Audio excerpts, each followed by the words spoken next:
Saludos, muy buenas tardes, bienvenidos. A estas alturas, apurando ya las últimas horas del 31 de julio, muchos asturianos están pensando ya, sobre todo, en las ansiadas vacaciones veraniegas.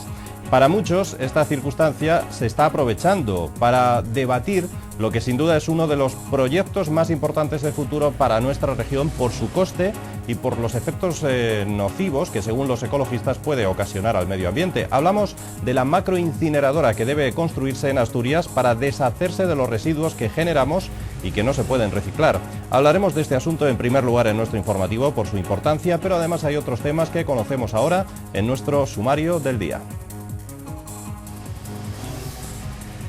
El estudio encargado por Cogersa y el Principado sobre cómo eliminar aquellos residuos que no se pueden reciclar recomienda la instalación de la planta incineradora de Serín por su viabilidad frente a otras alternativas más costosas y menos contrastadas y por sus bajos efectos contaminantes. Izquierda Unida y los ecologistas tachan el estudio de comedia y dicen que contaminará y obligará a subir los impuestos a los asturianos. Comisiones Obreras asegura en su informe sobre el mercado laboral asturiano que la economía del Principado ha presentado un crecimiento real del 3,6%, con lo que puede hablarse también de una ligera desaceleración. Consideran que la actividad económica regional fue atenuando su dinamismo a lo largo del año y que la crisis económica, aunque menos grave que en el resto del país, no debe intentar esconderse detrás de la euforia, dicen. Tenso pleno de nuevo en el Ayuntamiento de Langreo. Se debatía por tercera vez en los últimos 4 meses la propuesta de Izquierda Unida de Asturias para que sus 4 ediles expulsados pasasen al grupo de los no adscritos. Finalmente no hubo votación y parece que no la habrá de momento. Lo que sí hubo fue algún que otro grito y abucheo entre algunos militantes del PCA que estaban llamados a asistir.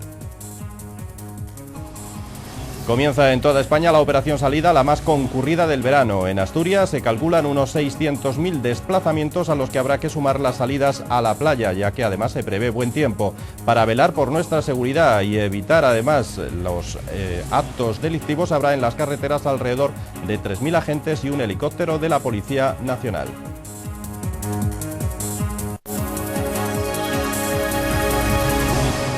Comenzamos ya con el informativo de hoy. El estudio encargado a 7 expertos por el Consorcio para la Gestión de Residuos Sólidos de Asturias, Cogersa, sobre cómo eliminar aquellos residuos que no se pueden reciclar, la llamada fracción resto, recomienda definitivamente la instalación de esa planta incineradora de Serín por su viabilidad frente a otras alternativas más costosas y menos contrastadas y por sus bajos efectos contaminantes que, según el documento, son la 100ª parte del umbral establecido por la Unión Europea en niveles de toxicidad atmosférica. Tras la polémica de los últimos días, los datos de ese estudio y sus conclusiones han sido presentados hoy en un acto organizado por la consejera de Medio Ambiente para tranquilizar a la población después de las críticas al proyecto de Izquierda Unida y de los grupos ecologistas.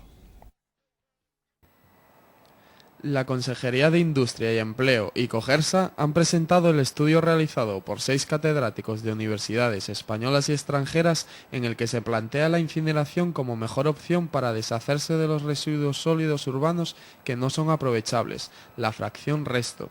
La incineración es para los expertos el procedimiento más barato, menos contaminante y menos peligroso sanitariamente, ya que un vertedero es una fuente de bacterias y de emisiones contaminantes más peligrosos que una incineradora moderna. Hay unos métodos alternativos que esbozaremos brevemente, que son pirólisis, gasificación y plasma, frente a la incineración.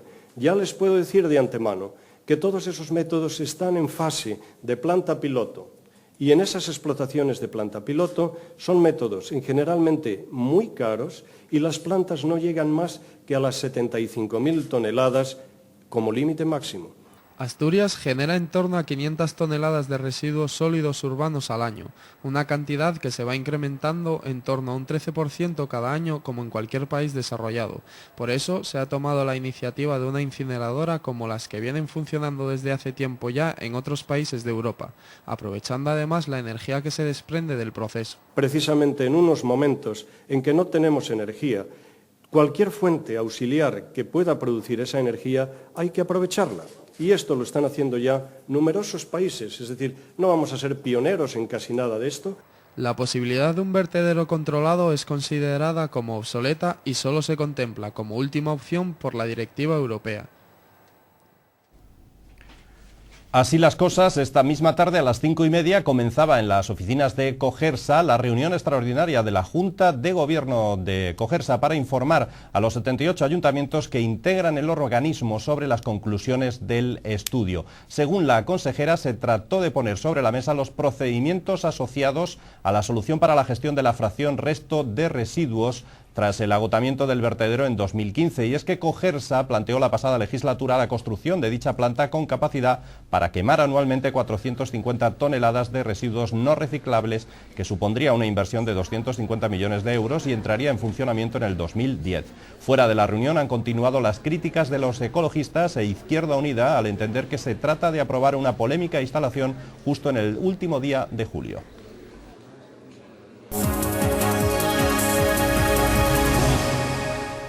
Hablamos de otros asuntos. El sindicato Comisiones Obreras en Asturias ha presentado hoy el informe anual sobre el mercado laboral asturiano, que concluye que en Asturias avanzamos, pero lejos de lo que sería deseable. Este informe constata que a principios del 2007 se empezó a notar un proceso de desaceleración de la economía y del empleo en la región, que en el 2008 se está viendo cada vez más pronunciado. Este año Asturias tendrá un crecimiento corto, pero por encima de la media, han dicho en Comisiones Obreras. La economía asturiana ha crecido en 2007 por debajo de la media española, según el informe sobre el mercado laboral asturiano realizado por Comisiones Obreras. Los datos aportados por el sindicato señalan también un crecimiento de la economía asturiana del 3,6%, que permite hablar a su vez de una ligera desaceleración respecto al 2006.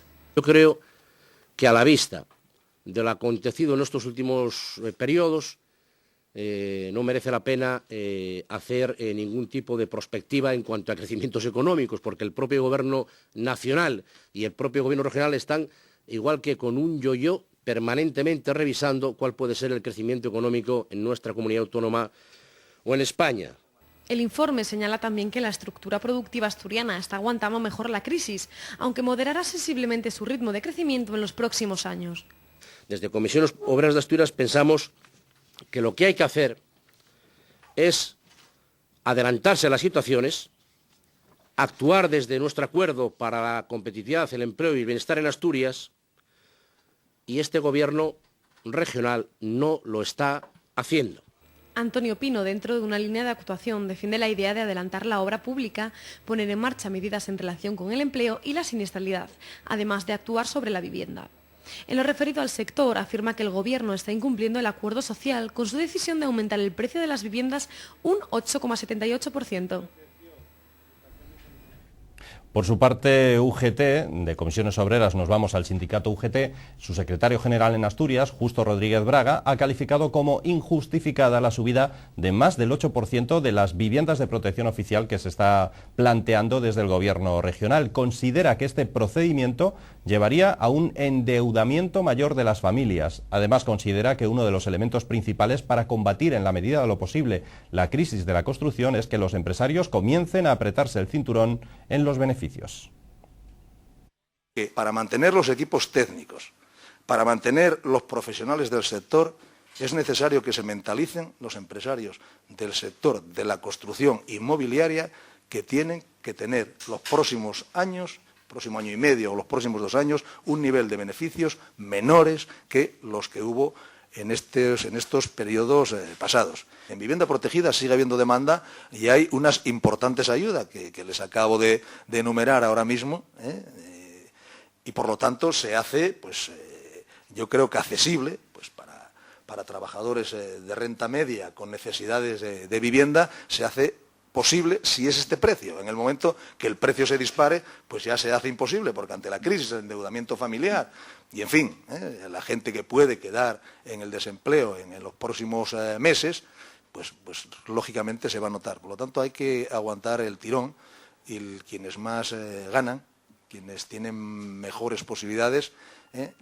van a seguir teniendo beneficios y deben también de abrocharse el cinturón de los beneficios.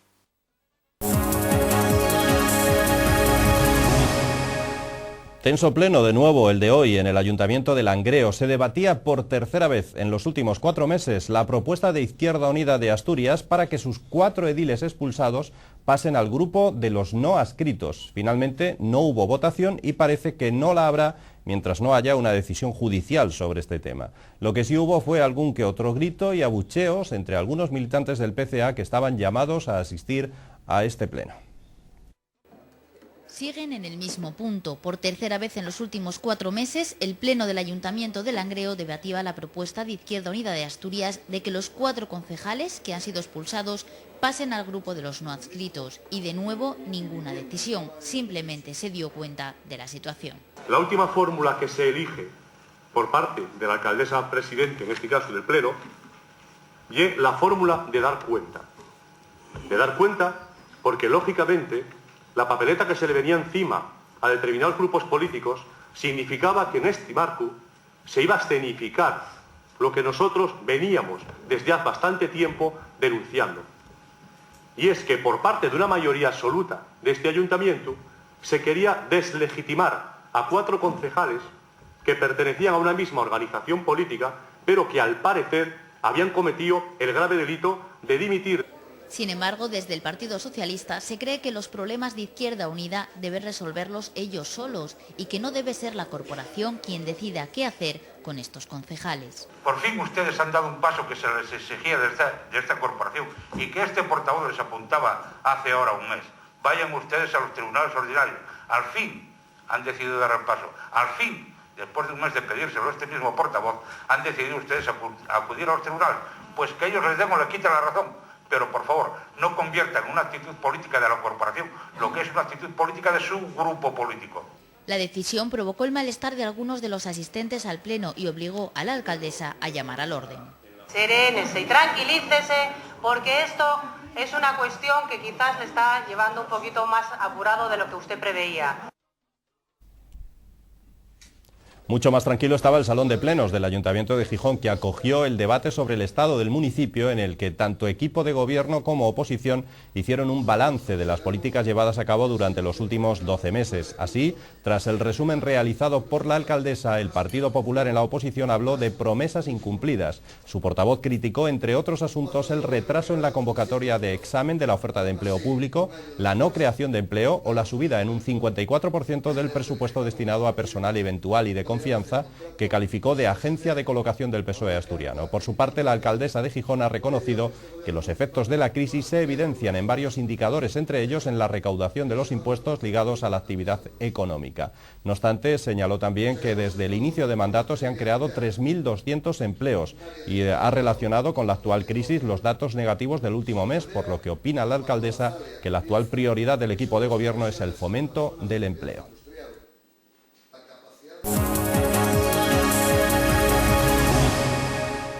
Es un medio rápido, económico y limpio, pero cada vez se usa menos. Nos referimos al tren y, en concreto, a la red de cercanías de Asturias, que desde el año 2004 ha visto reducirse en más de 1 millón el número de viajeros. El Partido Popular cree que en este momento de crisis y con el precio del carburante por las nubes, se debería potenciar este medio de transporte. La red de CEB en Asturias ha perdido desde 2004 algo más de 1 millón de usuarios, lo que supuso el 22,4% según datos aportados por el PP y lo que demuestra, según ellos, la mala gestión que se ha llevado a cabo. Además, aunque creen que las medidas propuestas por el Ministerio de Industria para ahorrar, como reducir la velocidad, están bien, pero creen que sería mucho mejor, en un momento como el actual, apostar por el transporte público. Suena broma de que el ministro de Industria nos hable de bombillas o nos hable de reducir. Eso, como cultura general, está muy bien. Entendemos que son medidas que son para implantar en cualquier momento, no en situaciones de crisis, en cualquier momento, porque entendemos de que eso es a donde tenemos que ir. Pero, hombre, estar hablando de eso y no reconocer el fracaso en la infraestructura ferroviaria, la prueba bien clara y evidente, repito, la tenemos aquí. Por ello cree necesario y urgente un cambio radical en la gestión de cercanías para dotarla de mayor eficacia con un equilibrio entre ingresos y gastos y un mejor trato al consumidor. Baja el número de viajeros, bajó inmediatamente las inversiones que debería de acometer la empresa, y ya no les cuento nada, porque esos datos no los tenemos, pero acabarán cantando. Si se reduce 1.090.000 los viajeros, pues ya me contarán la cuenta de resultados de esta empresa cómo va. El PP llevará una batería de medidas a la Cámara en septiembre cuando se reanude el periodo de sesiones. La Unión de Campesinos de Asturias, UCA, no se explica por qué las vacunas contra la enfermedad de la lengua azul que se han administrado a algunas reses de la región no han surtido efecto y algunas han muerto incluso después de estar vacunadas. Exigen una investigación seria y sobre todo que se recompense a los ganaderos afectados. Como recordarán, ayer el presidente del Principado pedía desde Cantabria a los ganaderos que no sean alarmistas, ya que la enfermedad solo ha provocado la muerte de una ínfima parte de la cabaña de ovejas, decía él. La Unión de Campesinos de Asturias, UCA, ha exigido que se investigue y se aclare de una vez por qué están muriendo reses afectadas de la lengua azul que ya habían sido vacunadas contra esta enfermedad. Desde UCA aseguran que este tema les preocupa mucho y piden compensaciones para los ganaderos. Lo que nos preocupa de una forma exagerada es que animales vacunados se hayan muerto. Yo creo que ahí exigimos una auténtica investigación y que se aclare de una vez si las vacunas no estaban bien o lo que está pasando. Y fundamentalmente que se compense a la gente que tuvo ese problema, porque esto, digamos que va en cadena. El Principado cuenta con más de 400.000 cabezas de vacuno. Todas deberían haber recibido la dosis de la vacuna contra el virus de la lengua azul antes del 31 de diciembre, según el dictamen del Comité Permanente de la Cadena Alimentaria. El problema es que, aunque hayan sido vacunadas, algunas reses están muriendo y aunque esté demostrado que la enfermedad no se contagia a los humanos, el tema está afectando a los consumidores. Psicológicamente estamos notando que a los consumidores sí les está afectando. Y nos tememos que, claro, todavía recordamos el gran problema que surgió cuando las vacas locas, que tardó el sector en recuperarse muchísimo, También está afectando al mercado, ya que si un ganadero quiere vender una vaca o una oveja que se encuentra en una zona restringida a un comprador que esté en una zona libre de la enfermedad, debe disponer de un certificado en el que conste que el animal no está infectado. El Consejo de Gobierno ha aprobado hoy el tercer plan de integral de emigración, en el que está implicado el 80%, podríamos decir, del Gobierno del Principado, ya que en el desarrollo de las medidas van a participar 8 de las 10 consejerías que existen. Este nuevo plan prevé 18,5 millones de euros para su desarrollo. Según explicó la consejera de Administraciones Públicas, en el nuevo plan, además de incrementar las ayudas para cuestiones sociales de la población emigrante, se presta especial atención a la población más joven, a los descendientes de emigrantes asturianos y a otras actividades que contribuyan a que este segmento de población se integre y participe más en los centros asturianos. El Consejo de Gobierno ha aprobado el tercer plan de migración que estará enfocado principalmente a la acogida de extranjeros y retornados y al fomento de la asturianía en el exterior, con especial atención a las personas mayores y a los jóvenes. Los principales ejes del plan son aquellas acciones que van dirigidas a la mejora del bienestar social de la población emigrante y retornada. El segundo gran eje de acción es el apoyo a las casas, a los centros y a los colectivos de asturianos en el exterior. El tercer eje es el fomento de la participación y la vinculación a la asturianía de la juventud.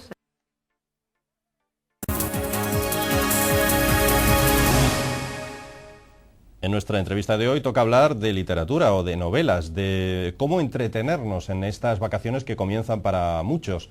Para ello nos acompaña Rodolfo Martínez, escritor asturiano, nacido en Candás, que mezcla la novela de intriga con el cyberpunk, el psicotráiler o la epopeya, entre otros géneros, con asombrosa destreza narrativa. Dicen, El abismo te devuelve la mirada o El sueño del rey rojo son dos de los sugerentes títulos de sus libros. Algunos de ellos han sido galardonados y traducidos como Los sicarios del cielo o Sherlock Holmes y la sabiduría de los muertos, la primera parte de su particular homenaje al personaje de Arthur Conan Doyle, que obtuvo ya el premio Asturias de novela y que ha continuado con otras 3 entregas. La última es Sherlock Holmes y el heredero de nadie, que se ha publicado hace muy poquito, este mismo verano, y el pasado 10 de junio, si no me equivoco. Vamos a dar la bienvenida a nuestro invitado de hoy, al escritor Rodolfo Martínez. Buenas noches o buenas tardes, Rodolfo. Hola, buenas tardes. Bienvenido. Bueno, lo primero que nos gustaría saber es si escribir en Asturias es una odisea o no. Bueno, en Asturias y en cualquier otro sitio, me supongo imagino. que en cualquier parte, sí. O sea, es difícil abrirte camino, cuesta, pero bueno, es cuestión de ser perseverante y no darte por vencido. O sea, si realmente te interesa, encuentras el tiempo, encuentras las ganas y bueno, tarde o temprano pues te vas abriendo camino de una manera o de otra. Pero vivir de la literatura, vivir de lo que uno escribe debe ser difícil, ¿no? Es difícil, no es imposible porque hay gente que lo hace y más de la que la gente piensa, yo creo que la imagen que tiene la gente es que unos pocos afortunados como Pérez Reverte o Carlos Ruiz Zafón pueden vivir de esto, pero no, hay bastante gente que vive, pero bueno, es difícil llegar a un momento donde digas, me puedo mantener exclusivamente de la literatura. En tu caso, ¿cómo lo has conseguido? Bueno, cuéntanos un poco tu trayectoria personal también. Bueno, mi trayectoria, empecé a escribir siendo pues prácticamente un chiquillo y empecé a publicar pues hacia los 27, 28 años en donde podía, y donde podía pues eran básicamente los fanzines de fantasía y ciencia ficción que había en la época, bueno, revistas hechas por aficionados que básicamente consistían en un grupo de hojas fotocopiadas y grapadas, no eran más. Y bueno, poco a poco me fui haciendo un pequeño nombre y en determinado momento hubo una editorial madrileña que estaba interesada en publicar literatura fantástica escrita por españoles. Coincidió con aquel momento, tenía una novela que creía que podía funcionarles, fue La sonrisa del gato, que acabó siendo mi primera novela publicada en el 95. Y a partir de ahí, pues bueno, de una manera u otra, pues no he ido consiguiendo publicar pues prácticamente todo lo que escribo.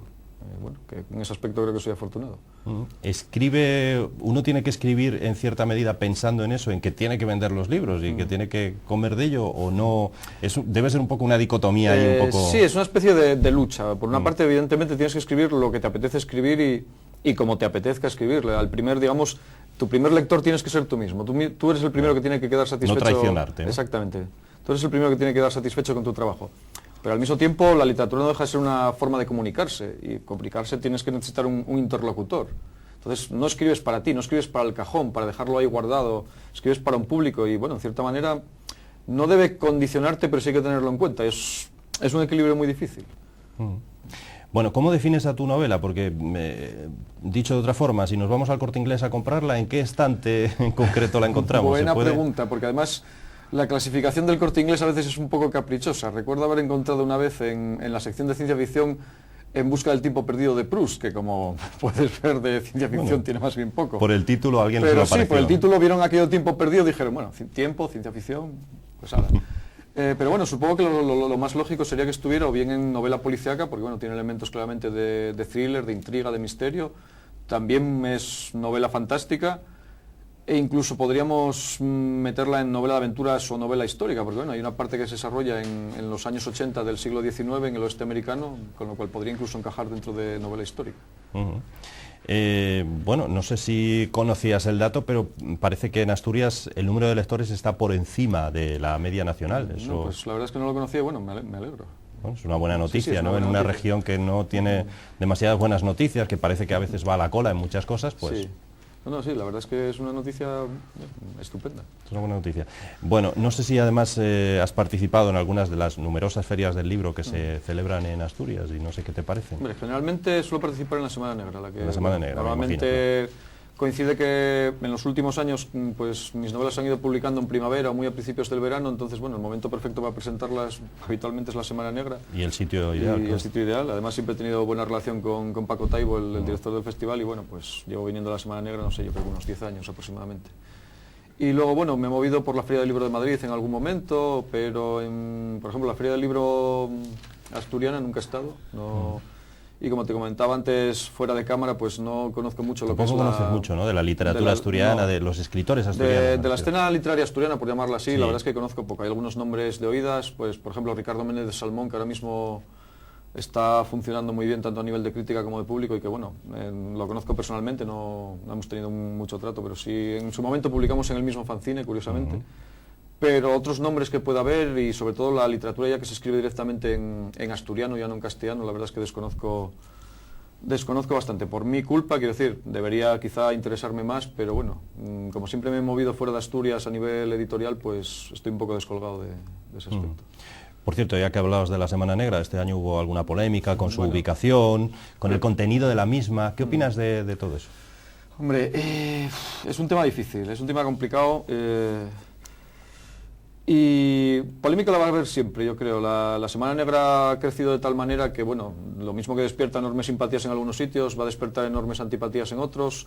Además, digamos que la actitud de los propios organizadores de la Semana Negra a veces quizá no ayuda mucho a despertar simpatías, eso hay que reconocerlo.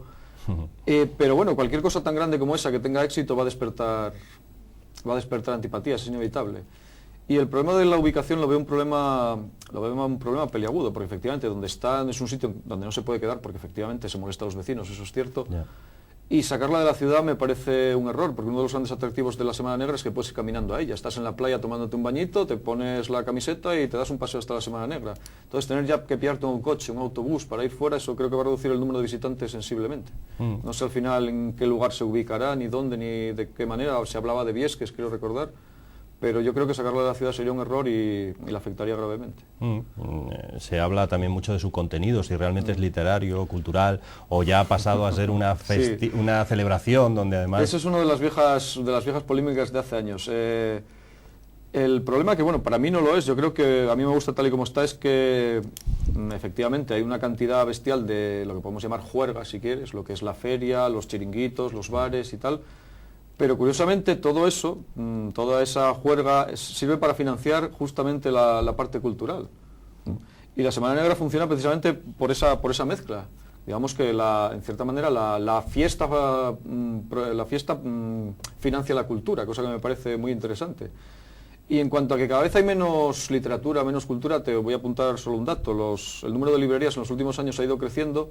Y de hecho hay por lo menos 4 o 5 librerías de Madrid y Barcelona que vienen todos los años, que evidentemente no vienen aquí a perder dinero, eso cae de cajón. Seguro. Aumentó además el número de ventas de libros, esta última edición, también es un dato que hay que aportar.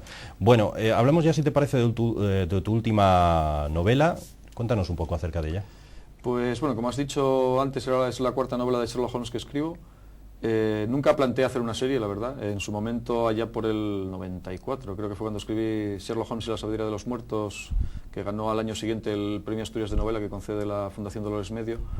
Pues pensaba hacer esa novela, el personaje me interesaba la época, la era victoriana, usar a Watson como narrador era un juego literario que me atraía bastante, pero nunca me planteé hacer una continuación.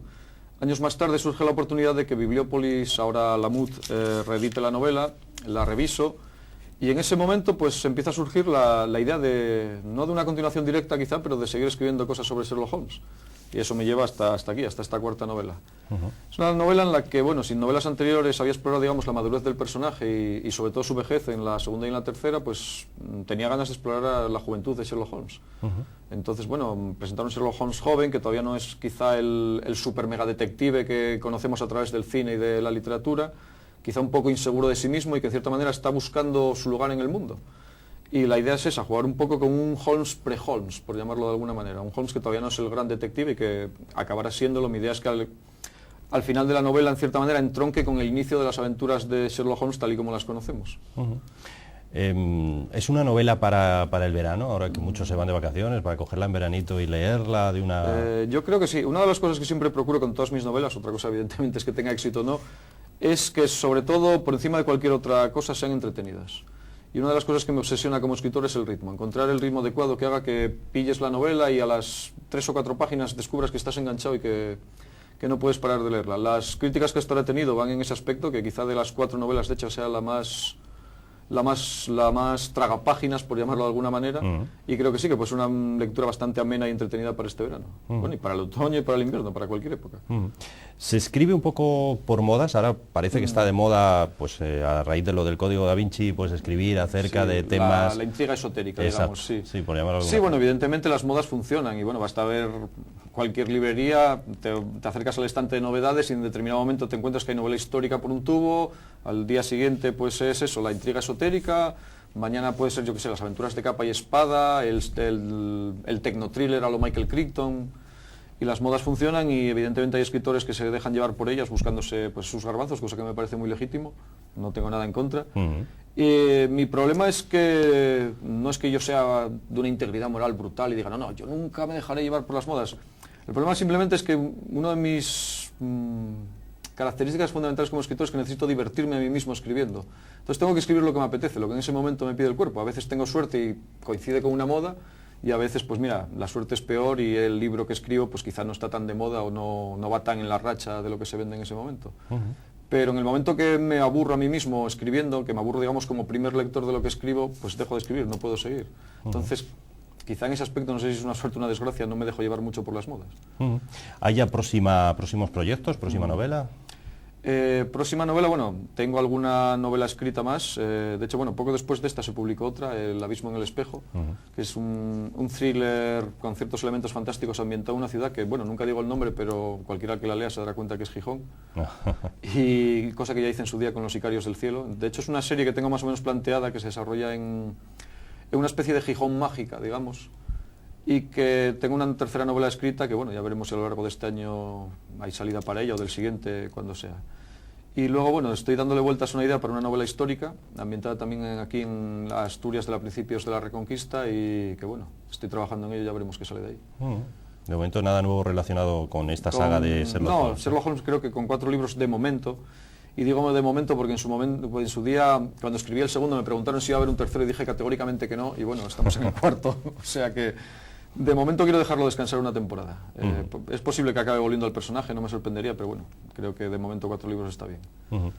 Pues Rodolfo Martínez, escritor, nacido en Candás, como decíamos, asturiano, muchísimas gracias por estar con nosotros hoy aquí, hablar un poquito acerca de novela, de la Semana Negra, de tu trabajo, un poco de todo. Muchas gracias por estar aquí con nosotros. Hasta luego.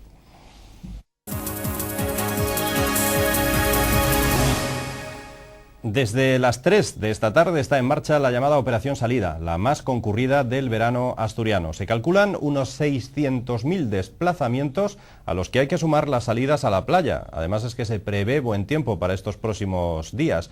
Para velar por nuestra seguridad habrá en las carreteras alrededor de 3.000 agentes y un helicóptero de la Policía Nacional que nos vigilará desde el cielo por si acaso se cometen infracciones como las que van a ver. Alrededor de 3.000 agentes vigilarán desde el jueves y hasta la medianoche del domingo las carreteras asturianas en uno de los fines de semana más concurridos en la red regional. Se calcula que durante estos días se producirán unos 600.000 desplazamientos, por lo que una vez más se sigue pidiendo prudencia, algo que no es una cualidad de todos los conductores.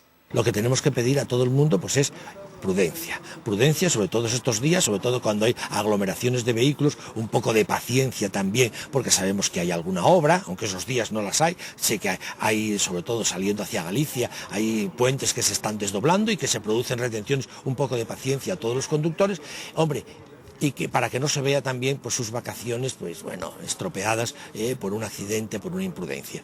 Se espera además buen tiempo para todo el fin de semana, por lo que a los desplazamientos de vacaciones se unirán los que se desplacen a las playas. Este año, además, y durante unos días, un helicóptero de la policía vigilará desde el aire cualquier infracción que se cometa al volante. Y va a ir vigilando pues, todas estas carreteras donde pueda haber problemas, principalmente la A8, la Nacional 632 y 634, bueno, y en general va a dar una pasada por toda la red viaria de Asturias para lograr esa seguridad vial que tanto queremos. Desde Tráfico se quiere evitar que se repitan las cifras del año pasado, cuando tan solo en la primera quincena de agosto fallecieron 4 personas en accidente de circulación. Hace unos días el Tribunal Supremo de Justicia de Asturias, ante los recursos presentados por los padres objetores de la asignatura Educación para la Ciudadanía, decidía anteponer la libertad de cátedra frente a la objeción de conciencia a esta asignatura. Se trata de una decisión que no ha gustado al Foro de la Familia, que la considera incongruente ya que reconoce el derecho constitucional de la objeción de conciencia, pero antepone un derecho de menor rango, como es la libertad de cátedra de los profesores en la asignatura de Educación para la Ciudadanía. La decisión del Tribunal Supremo de Justicia de Asturias ante los recursos presentados por los padres objetores de la asignatura Educación para la Ciudadanía no ha gustado al Foro de la Familia, que no entiende cómo puede anteponer un derecho de menor rango, la libertad de cátedra, frente a un derecho constitucional como es la objeción de conciencia. El tribunal considera que, al no conocerse los contenidos concretos de la asignatura, no se reconoce el derecho de objeción, algo que el Foro no comparte, ya que los conceptos que se imparten sí que figuran figuran en los Reales Decretos 1513 y 1631. Según la interpretación del Tribunal Superior de Justicia de Asturias, los profesores están facultados para transgredir la ley dictada por medio de reales decretos en aras a la aplicación de su derecho a la libertad de cátedra, pero los padres no tienen atribución ninguna para utilizar un derecho fundamental que les corresponde según la Constitución española. Esto no lo entiende ni el caso La Manteca, con todos nuestros respetos. Dicen que volverán a recurrir en el Tribunal Supremo y que están a la espera de lo que ocurra con los recursos de los 6 alumnos que no cursaron la asignatura y fueron suspendidos directamente, algo que no respeta, según ellos, el Decreto de Derechos y Deberes de los Alumnos, dictado por la propia Consejería de Educación.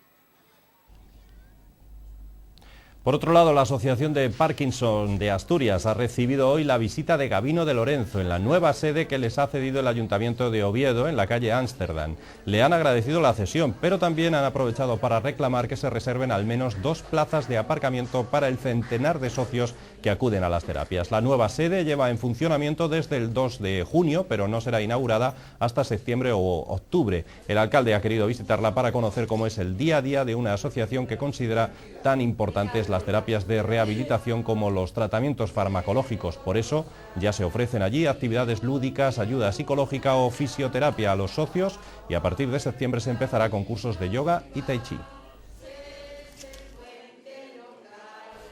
El artista catalán Manolo García actúa mañana en Gijón para presentar su nuevo disco, Saldremos a la lluvia. Acostumbrado a sorprender a su público y ofrecer montajes muy elaborados, en la puesta en escena intervienen 137 personas y hay 72 horas de montaje para dar forma a un escenario de 40 toneladas. Los más afortunados lo podrán disfrutar a partir de las 10 de la noche de mañana. El mundo de la música es fascinante, el negocio de la música es asombroso. Todo ese cúmulo de cosas han formado una aventura y forman una aventura, porque de hecho para mí estar hoy aquí, acudir a Gijón y a tocar de nuevo una vez más en esta ciudad, pues forma parte de esa aventura, ¿no? Yo salgo a la lluvia como todo el mundo, busco limpiar siempre mis pequeños tropezones o mis grandes tropezones y de alguna manera salir adelante. ¿Cómo lo hago? Pues la manera más visible en mi caso es la música. Para mí la música, y para cualquier aficionado me podrá entender, es una manera de limpiar ese palo de gallinero, ¿no? Yo hago un pop rock de factura propia, creo que con un sello propio, con un interés por el texto y con un interés por lo social, siempre. Incluso en discos anteriores, que era menos obvio, también estaba ahí, había un pozo de eso, ¿no? Quiero decir, no me preocupa solo la relación entre personas, amor, etcétera, amor, desamor. Me preocupa la relación del ser humano con la naturaleza, la relación de los seres humanos en cuanto al modus vivendi. Me interesa mucho, digamos, el hurgar en los modos de vida de nuestra sociedad.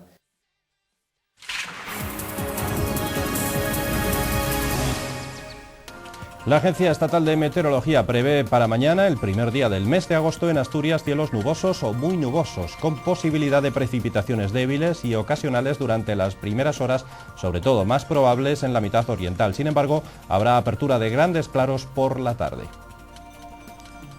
Las temperaturas máximas van a ir en moderado descenso, estarán en torno a los 22 o 23 grados. Las mínimas van a permanecer sin cambios. Nos quedamos sin tiempo, nos despedimos de todos ustedes recordándoles que mañana, el primer día del mes de agosto, volveremos a estar aquí para ofrecerles la información de esa jornada, de ese día. En cualquier caso, pueden consultarla, la de hoy, en nuestra página digital. Hasta mañana, feliz noche.